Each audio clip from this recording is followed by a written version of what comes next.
విదేశాల్లో ఉన్నటువంటి మన వాళ్ళు, మన భారతీయులు ప్రతి సంవత్సరం కూడా ప్రతి నెల $1 బిలియన్ $1 బిలియన్ మనకి రెమిట్ చేస్తున్నారండి. అంటే వారి తల్లిదండ్రుల కోసం కానీ, వారి అన్నదమ్ముల కోసం కానీ, వారి కుటుంబాల కోసం కానీ, వారి ఆస్తులు కొనటానికి కానీ, ఎలాగైనా సరే మన దేశానికి వాళ్ళు విదేశీ కరెన్సీని తెచ్చి ఇస్తున్నారు.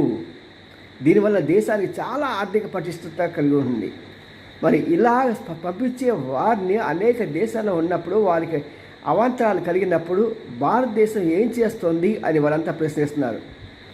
మన జరిగినటువంటి ఆ అగ్ని ప్రమాదం నిజంగా ప్రజలందరినీ, భారతీయులందరినీ కలిసివేస్తుంది. మన రాష్ట్రం తక్కువ మంది ఉన్నారు, కానీ పాపం కేరళలో చూసుకుంటే చాలా భారీగా ఉన్నారు.